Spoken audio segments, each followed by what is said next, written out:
Trabalhamos junto à Secretaria Municipal de Educação, aí na operacionalização da EMEA, né, da Escola Municipal de Educação Ambiental. Esse espaço, para falar sobre a África, nós já temos construído esse espaço já há algum tempo. Iniciamos ano passado, já faz mais de um ano que a gente está construindo. E é um espaço vivo, como a Edilene mesmo colocou para a gente.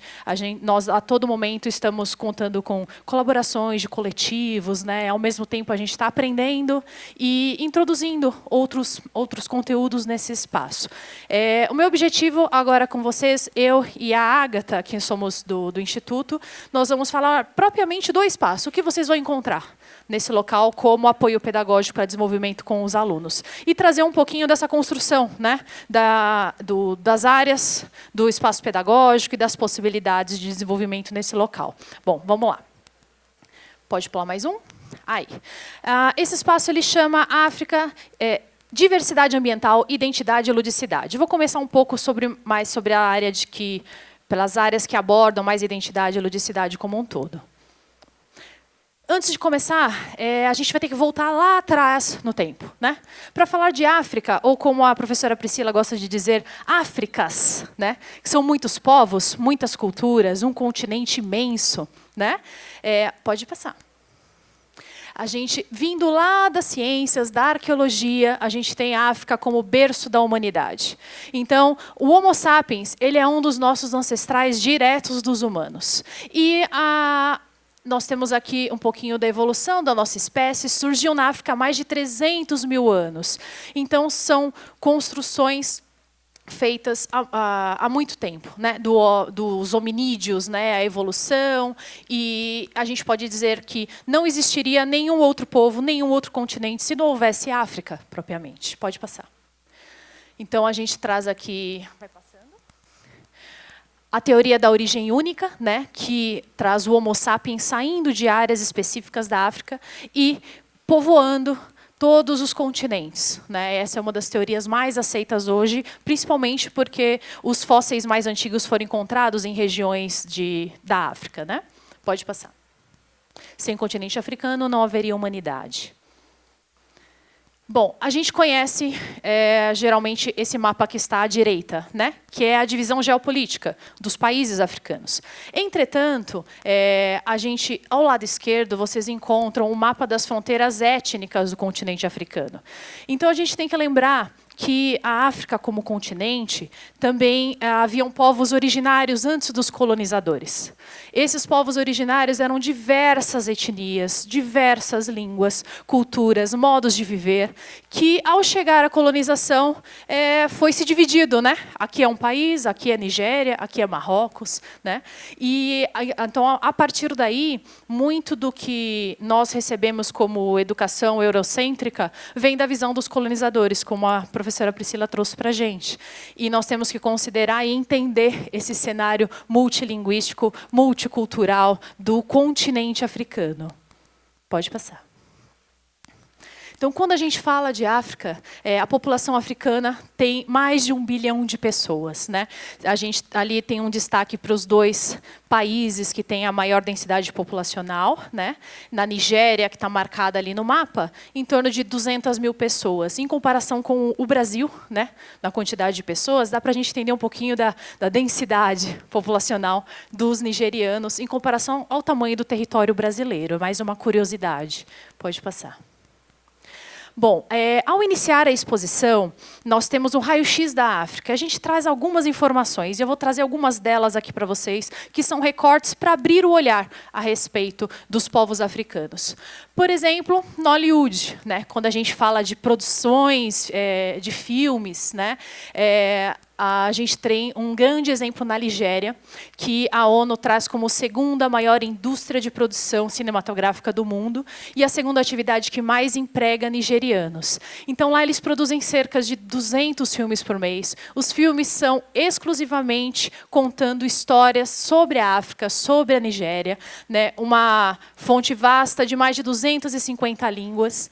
E eles também a produzem apenas em inglês, mas em outras línguas locais, como como Yorubá, Igbo e Hausa. Não sei se eu pronunciei corretamente o nome das línguas.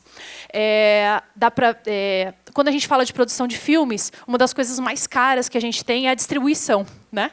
E lá na Nigéria eles criaram algo como o Netflix, digamos assim, que é aquele app ali, que é para fazer a distribuição desses filmes localmente. Então dá para a gente conhecer um pouquinho mais, né, de outras características, né, de regiões da África. Pode passar. Bom, Prêmio Nobel. O Raio-X da África também destaca a quantidade de prêmios Nobel que temos africanos recebendo, né? Hoje, o número é até maior do que aquele que está destacado ali à direita. Nós vamos destacar 3 deles aqui para vocês. Então, bom, o Prêmio Nobel, inicialmente, né, o reconhecimento internacional, reconhecido pelas conquistas, principalmente em algumas áreas, física, química, medicina, literatura, economia e paz. Né? A pessoa ganha medalha, diploma, dinheiro, etc. E é um reconhecimento internacional. Aqui nós temos Desmond Tutu e o Mandela, os dois com uma vasta trajetória contra o apartheid, né, e as políticas segregacionistas. Pode passar. E destacamos aqui também a Wangari Maathai. Ela é uma queniana, né, que ela partiu do princípio de que, para que a gente possa ter saúde, para que a gente possa ter água, alimento, nós precisamos de árvores.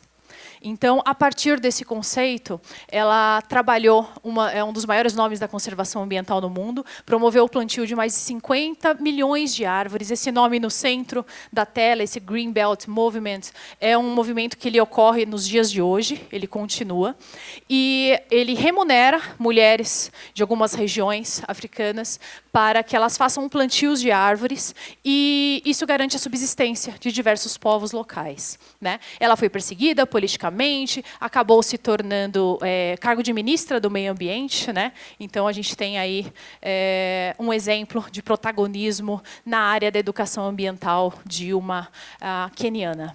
Pode passar. No raio-x, além do raio-x, nós temos algumas áreas, outras áreas no espaço. Né? O raio-x ainda traz quantidade de línguas, algumas outras características que a gente vai percorrer agora nos próximos slides. Bom, falando de identidade, diversidade, ancestralidade, através de um painel com diversos rostos, a gente traz diversas formas de viver, né? Modos de vida, tons de pele diferentes, vestimentas diferentes, e a riqueza dessa diversidade, né? Para que a gente possa desconstruir para reconstruir, né? Identidades. Então, a partir daí, a gente possibilita alguns desenvolvimentos durante a aula. Pode passar. Tá. A respeito da construção do Brasil, né, o enfoque desse espaço, a gente parte da educação ambiental, da sustentabilidade, das políticas de paz, para o desenvolvimento das aulas, porque somos uma escola de educação ambiental. Entretanto, não temos como fugir de alguns temas que são essenciais para que a gente possa compreender a nossa relação com a África, com o continente africano. Então, antes do ano de 1500, né, a gente traz que o território sempre foi ocupado pelos povos originários, assim como na África, diversos povos originários ocupavam e ocupam até os dias de hoje. O primeiro grupo europeu que chegou ao nosso país foram os portugueses. A situação de escravização desses povos, mais de 5 milhões de pessoas africanas foram escravizadas, principalmente de 3 troncos étnicos. Né? A professora Priscila trouxe um pouquinho desse mapa, dessa diáspora africana. Pode passar. Mas a gente traz esse contexto para quê? Para a gente enfatizar que, juntamente com essas pessoas trouxeram diversos conhecimentos, técnicas de mineração, de agricultura, expressões artísticas, línguas, práticas religiosas, vivências ancestrais. E, nos dias de hoje, valorizar esses povos em suas identidades, saberes, lutas, vitórias, é reconhecer tanto os indígenas como os africanos como sujeitos históricos ativos na construção da nossa sociedade. Né? Pode passar. Ancestralidade. Né? A valorização da ancestralidade é muito forte em diversos povos africanos. Então, a gente reconhecer os nossos antepassados e entender que nós só estamos aqui por causa deles, né? O que a gente aprendeu, o que a gente traz de carga, né? E esse respeito aos mais velhos, né? Licença ao mais velho, licença ao mais novo. Então, esse movimento também ele é trazido para os alunos.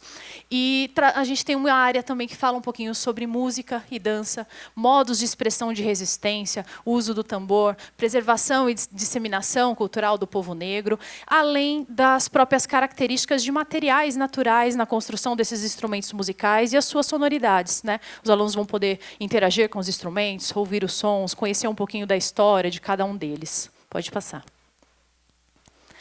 O baobá, né, que é bem trabalhado até nas unidades escolares. A gente traz no espaço África um pouco tanto das características ambientais dessa árvore, que ela é uma das mais antigas do planeta, uma das espécies mais antigas, pode ver mais de 6 mil anos. É uma árvore com a maior circunferência de tronco, atingindo 20 metros de diâmetro. Quando elas estão no fim da vida, quando elas morrem, elas são usadas até mesmo como moradia na parte interna do tronco. Né? Temos também, além da sua altura, os outros produtos que vêm das folhas, que são comestíveis, substâncias medicinais, o fruto. Eles fazem... é possível fazer refrigerante, bebidas, né? Diversos produtos que vêm do baobá. E, além disso, no Senegal, o baobá ele é sagrado, sendo utilizado como fonte de inspiração para diversas lendas, ritos e poesias, que também entra no momento de contação de história com os alunos a respeito disso. Pode passar. Ainda sobre as expressões artísticas, nos espaços a gente traz um pouco de tecidos africanos, né? Um dos tecidos que a gente traz bastante, principalmente na parte do teto da exposição, são as capulanas, né? Elas são tecidos que comunicam, entre outras coisas, identidade cultural da pessoa que utiliza. Também podem ter usos em situações fúnebres. Então, você tem diversos momentos de poder utilizar esses tecidos e o significado de cada estampa, né? Pode trazer. Trazer não, passar, né? Identidade. Na área de linguagem, nós trazemos alguns conteúdos, né? Pode passar. Bom, tradição oral africana, né? Quando a gente fala da tradição oral, traz também a preservação da sabedoria dos ancestrais, não simplesmente a palavra, mas essa sabedoria passada dos mais velhos para os mais jovens, né? E também um pouco dessa carga até mística que tem a palavra para muitos povos africanos, que a palavra ela tem um poder misterioso, pois as palavras criam coisas. Nós ouvimos e sentimos as palavras. Quem aqui já ouviu de um avô, de uma pessoa mais velha, que a palavra tem poder, cuidado com o que você fala? Né? Isso pode ter carga, né, dos nossos ancestrais, são conhecimentos que vêm. Né? E a gente tem um exemplo também que são os griots, que são guardiões da memória da África Ocidental. Então, são pessoas como trovadores, né, que a gente conhece para cá, que tem essa carga artística misturada à contação de histórias, à encenação, à música, em relação a essas apresentações. Então, é bem comum o sentar em roda, né? Essa conversa debaixo das árvores, né? Que muitos professores aqui já conhecem e desenvolvem isso e trabalham isso com seus alunos. Pode passar. Linguagem. Ainda sobre linguagem, são mais de 2.000 línguas e 8.000 dialetos. Então, o multilinguismo é uma característica do continente. Então, se a gente imaginar que as pessoas que foram escravizadas, quando foram trazidas para o Brasil, existiu um movimento de misturar pessoas de regiões diferentes, que falem línguas diferentes, para enfraquecê-las aqui em nosso território, para que elas não pudessem se rebelar contra a escravização. Isso é algo muito forte. Né? E foi algo que aconteceu na nossa história. Então, as línguas, quando a gente fala de África, aqui tem um recorte sobre as línguas mais faladas, né? O Swahili como mais falada, e depois vem na sequência algumas outras. Ainda umas línguas que vieram com os colonizadores, o árabe é uma delas, que é mais falada, e até chegar aos europeus, né? O inglês, francês e o português. E nós temos 6 países africanos que falam a língua portuguesa também entre as línguas oficiais. A professora Priscila trouxe para a gente o porquê que nós não temos mais do que uma língua, que é a língua portuguesa, como língua oficial no nosso país.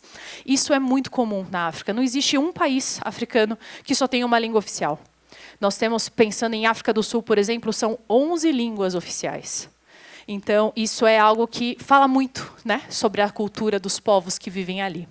E dá para lembrar um pouquinho daquele outro mapa étnico que a gente vê uma região com diversos povos ali dentro. Né? Então, aqui tem o recorte dos 6 países para fazer essa conexão com o Brasil. Também há países que falam língua portuguesa, né? As construções da língua portuguesa que vieram da África, né? Dos africanos que vieram para cá. Pode passar. Alguns recortes relacionados à própria uma visão, né, sobre cada país. Então, há um exemplo, Cabo Verde, que é uma cidade irmã de Santo André, né, são umas ilhas, né, um conjunto de ilhas, para além da parte de qual o reino que era daquele local na época. Deixa eu ver aqui, pratos típicos, brincadeiras, curiosidades, algumas informações a respeito de música, cultural. Então, é mais são quadros mais informativos, né, para que a gente possa conhecer um pouquinho mais sobre esses países. Pode passar. Brincadeiras tradicionais, então tem um momento da aula, conforme cada faixa etária, que vão ser desenvolvidas algumas brincadeiras com as crianças também, e com os adultos, EJA, né? Nós estamos montando vários roteiros didáticos para atendimento de todas as faixas etárias. Pode passar. A parte dos livros e contos africanos, então, esse trabalho com o imaginário infantil, a partir de histórias, de contos. A Adinkra, a Priscila trouxe para a gente algumas informações sobre o Adinkra, né? Nós destacamos aqui o Sankofa, que é um dos mais conhecidos, se não o mais conhecido. Né? O Sankofa, ele é um símbolo de uma ave, né? Aquele de cima em preto do lado esquerdo é um pouco mais comum, mais tradicional, e a gente tem outras estilizações da mesma imagem, né? Que é uma ave como se olhasse com o pescoço para trás. Esse movimento, ele traz um pouco da filosofia que vem com o Sankofa, né? Que é a aprendizagem com o passado para que a gente possa construir um futuro. E aí a gente se depara com alguns portões, que nós já vemos essas imagens do Sankofa. Não sei quantos de vocês já repararam nessa imagem espalhada aí pelo Brasil, em portões.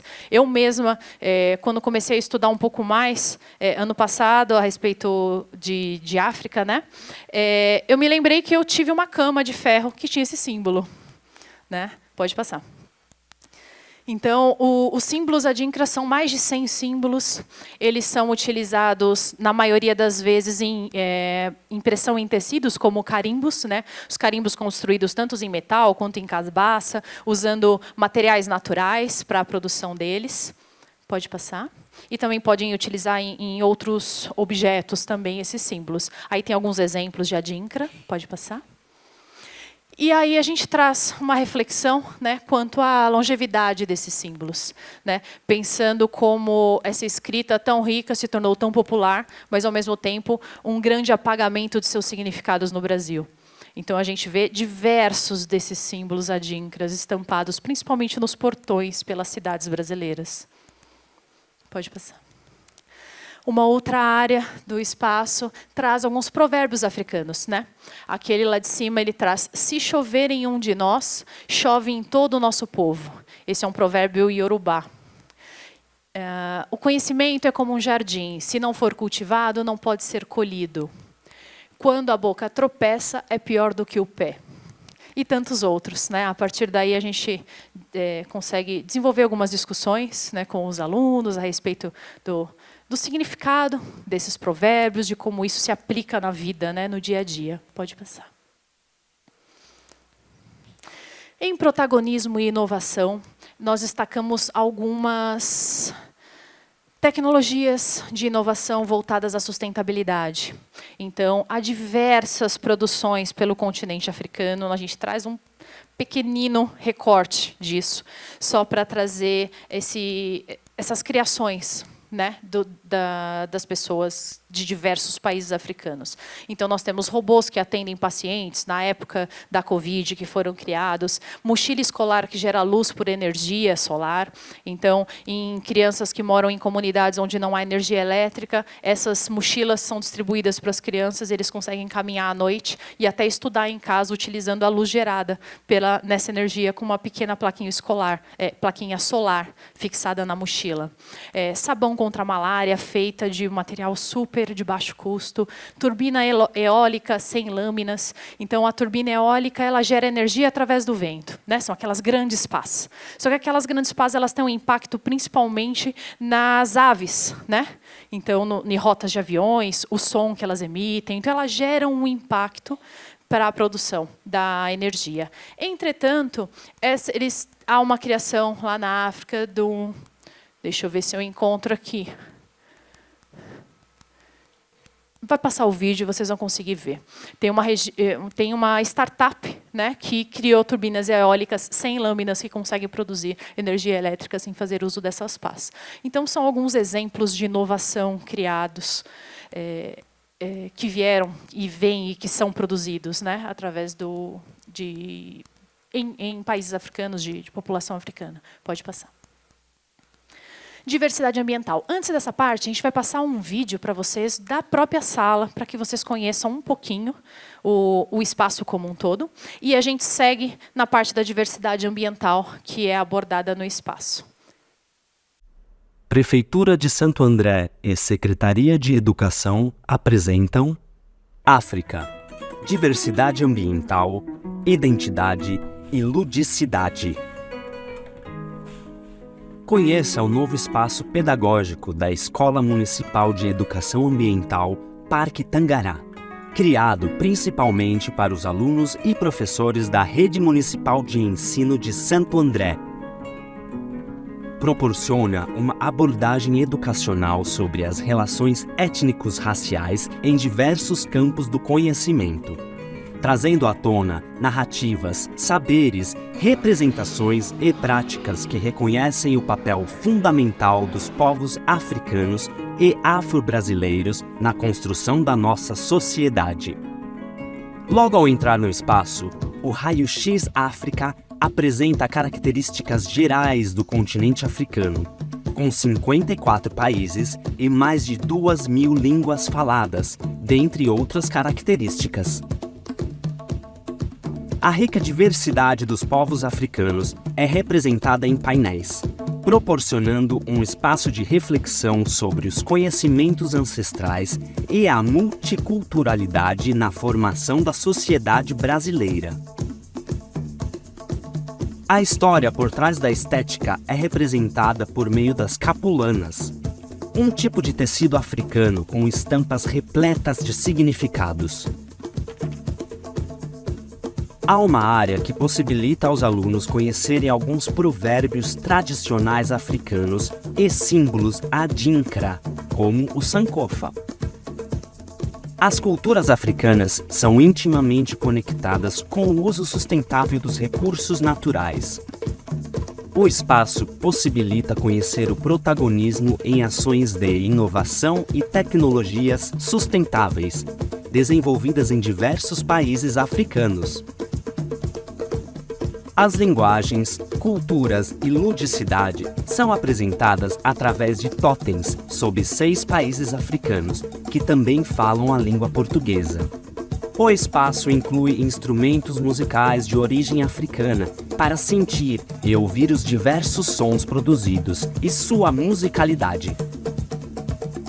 Embaixo de um baobá cenográfico, diversos livros voltados para o público infantil ressaltam a importância da oralidade nas culturas africanas. A exposição também realça as preciosidades da fauna e flora africanas, convidando à reflexão sobre as similaridades e contrastes entre os distintos biomas desse continente e do Brasil. Para além das características naturais, a presença humana também abre espaço para refletir sobre o uso dos recursos naturais no planeta.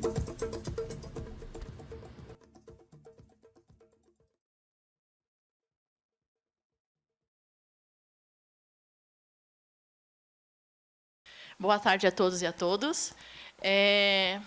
Para a gente começar a falar de diversidade ambiental, eu gostaria de fazer com vocês uma brincadeira, uma dinâmica.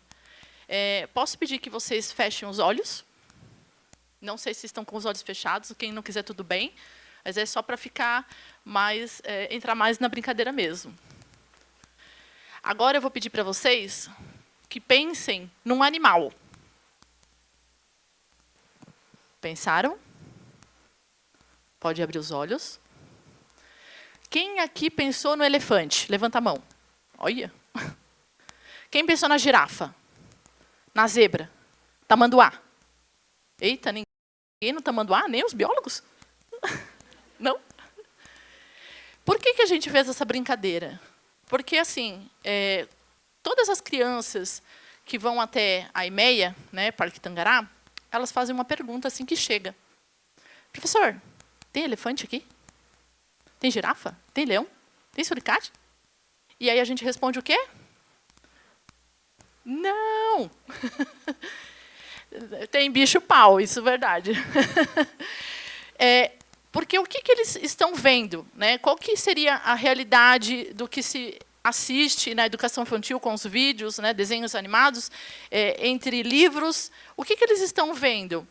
Eles veem mais animais, né, do continente africano, vamos dizer assim, do que propriamente os animais brasileiros.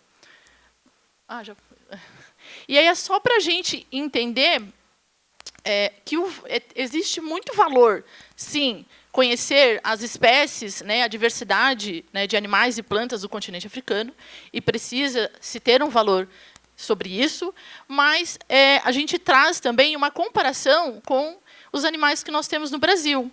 Porque o leão ele só vive de forma natural no continente africano. Tem no zoológico, mas será que é natural ele viver lá? Não. Tá? Então, a gente faz esse comparativo. Pode passar, Suí. Então, a gente faz esse comparativo, né? Isso é uma das propostas, mas mais do que falar dos animais e plantas dessa diversidade, né? Como a Priscila falou, que parece que só vê safari, só vê savana, nós temos vários outros biomas no continente africano. E mais do que falar sobre os biomas do continente africano, dos animais e das plantas, é trazer a reflexão sobre a presença humana em convivência, né, ou, melhor dizendo, viver em harmonia com esses animais. E não trazer a ideia do colonizador que nós estamos acima dos animais, acima da natureza, e sim, nós vivemos em harmonia com eles. Só que o colonizador não coloca dessa forma, né? A colonização não trouxe desse jeito. E o que é a proposta? Trazer um olhar, que é o olhar que a gente pode dizer que é a visão, né, de mundo dos povos africanos. Qual é essa visão? Que eles têm uma proximidade, eles dialogam, né, de forma muito próxima com a natureza. Pode passar, Suí. Aí, só para mostrar, porque a gente tem um quadro numa área dentro do espaço que vai fazer essa interação, né, trabalhar essa ludicidade de comparação com a diversidade de animais e espécies de planta. Para mostrar a diversidade de biomas, a gente trouxe essa imagem só para que vocês possam perceber que o continente africano ele está muito bem localizado e, por conta da linha do Equador, nós conseguimos ver o que a gente chama de clima espelhado, que é o que eu tenho na região do norte, eu tenho na região do sul. Então, lá em cima, eu tenho uma área de deserto, eu tenho as savanas, ao centro eu tenho as florestas tropicais e a mesma coisa eu tenho ao sul. E isso é que define a diversidade dos biomas, o clima e o relevo. Então, falando de savana, tá?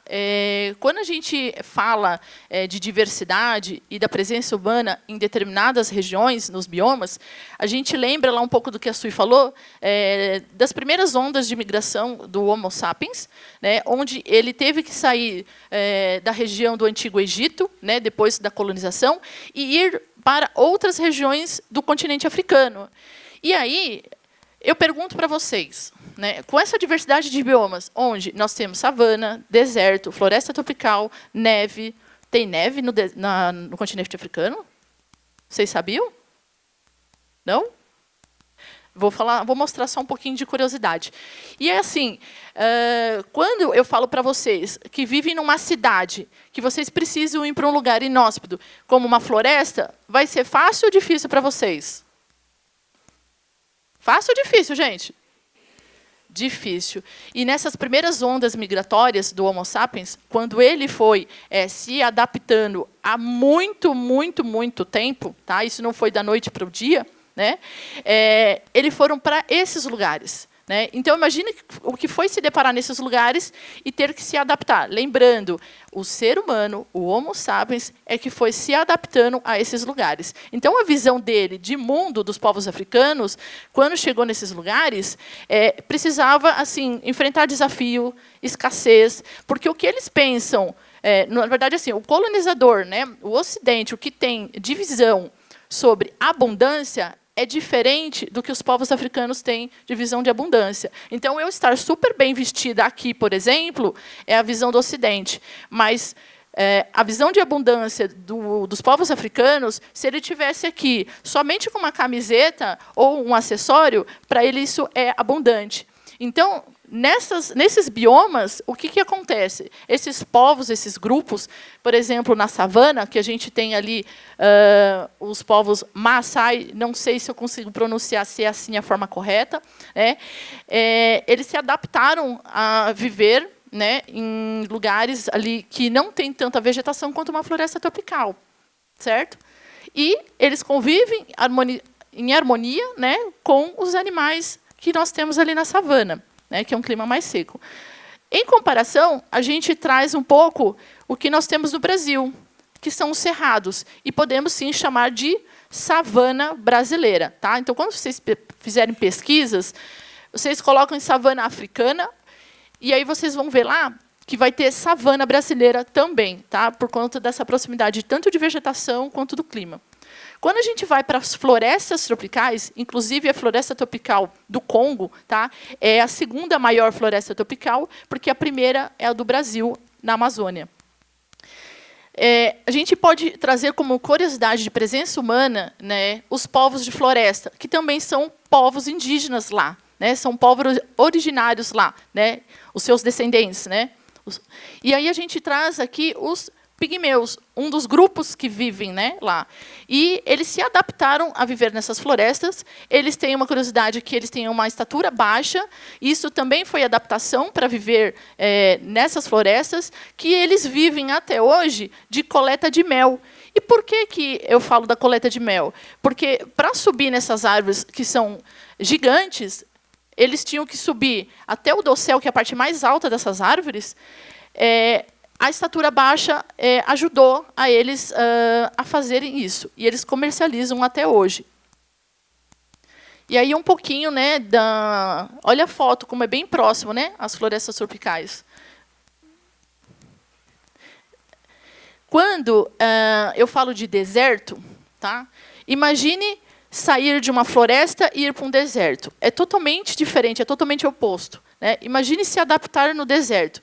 Tem grandes árvores, tem abundância de alimento, tem água. O que vocês acham? Tem água no deserto?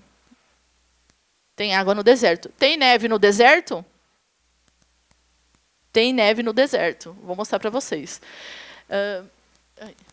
Quando a gente fala de presença humana no deserto, nós podemos mencionar aí dois principais grupos de vários que tem, tá? São os beduínos e os tauregues. Os beduínos, eles vivem principalmente, né, de cria de carneiros e cabras, né, e do próprio comércio. Os tauregues, por exemplo, eles já, além dessa parte da criação de carneiros, né, e cabras, eles também atuam muito com técnicas agrícolas, tá? Agricultura em si. E é muito importante a gente falar do deserto, por quê? Porque no deserto nós temos ali o famoso Rio Nilo, né, que é o maior em extensão. E aí nós temos que destacar duas grandes civilizações que foram se estabelecendo desde o Antigo Egito ao longo do Vale do Rio Nilo, tá? Que essas duas civilizações, a gente está falando do Antigo Egito, que é Kemet, tá? A gente não conhece geralmente esse nome, a gente fala mais do Egito, e Núbia. E só se deu esse estabelecimento dessas civilizações por conta do rio. Né? E aí começaram as práticas de plantio, as técnicas agrícolas. E a gente consegue ver nessa imagem aqui que, de um lado, eu tenho deserto, eu tenho as regiões entre deserto e o rio, que são áreas de plantio, agricultura, e o rio, além da cidade do outro lado, né, metrópolis. E aí, só para curiosidade, a gente fala que no deserto, uma pontinha lá em cima, no norte, tá vendo? Eu tenho áreas de glaciares, eu tenho áreas de montanha e de neve, e que pessoas vivem lá. Inclusive, aí nessa região, tem até a estação de esqui. E a gente trouxe como um destaque bem bacana, né, que é o Sao Dogo. Isso? Sao Dogo, tá? Que ele aprendeu com os avós e os seus antepassados uma técnica agrícola, né? Que foi o quê? Vencer o Saara, ou seja, impedir a desertificação, impedir que o deserto continue crescendo. E aí, numa área que é de transição ali do deserto, entre o deserto e as florestas, que a gente chama mais ou menos de área de região semiárida, na verdade, né? O que ele fez? Ele começou a fazer algumas covas, que nós chamamos de berço, mas eles chamam de zai. Afofa essa terra, usa adubação com esterco, né? E começa a fazer o plantio. Aí eles fazem tipo uma represa com pedras, está vendo aqueles cordões de pedras ali, onde direcionam a água e faz o plantio. E dos seus antepassados, é bem interessante isso, eles destacam na história dele, depois, se vocês puderem conhecer, é legal, que todas as pessoas e todas as famílias precisam, com uma responsabilidade, fazer o plantio de árvores, que é como a Sui destacou antes. Se eu tenho árvore, eu tenho água, eu tenho alimento. E aí, o presidente, na época, num determinado período, que é aquele ali que a Sui está mostrando, descobriu essas ações, né, do Sao Dogo, achou assim, muito interessante e começou a aplicar essas ações. E o que ele fez para crescer essas ações em várias regiões de deserto? Começou a criar infraestruturas, trazer ferramentas, viveiros de muda, criou-se enormes bancos de semente, e até hoje, né, porque ele já faleceu, ele infelizmente foi assassinado, né, e morreu em 1987, até hoje se aplica essas ações, esse projeto desse tipo de agricultura. Imagine, então, que isso é uma tradição ancestral, e até hoje, né, imagina de quanto tempo já está vindo isso, e até hoje ela é utilizada. E aí, só para comparar no Brasil, tá? A gente traz o que é próximo ao deserto, que a gente tem a parte de dunas e a caatinga, né? Até quando a gente está na EMEA, a gente tem um cactário que a gente faz muito essa similaridade. A gente compara muito, né? Por conta da vegetação, inclusive do clima, e das sensações que os alunos vão até lá e conseguem ter essa percepção. E só para, antes da gente fechar com a filosofia Ubuntu que nós trouxemos para vocês, a proposta que nós trazemos dentro da diversidade ambiental é justamente para que a gente possa inspirar os alunos e vocês que estão aqui com esse olhar de cuidado com a natureza, né? De pegar, na verdade, não é pegar, né? Mas usar aquilo que é necessário e não explorar, né? E viver em harmonia com a natureza. Então, que nós conseguimos inspirar os alunos e a todos vocês, né, esse olhar que seria a visão de mundo dos povos africanos. Obrigada.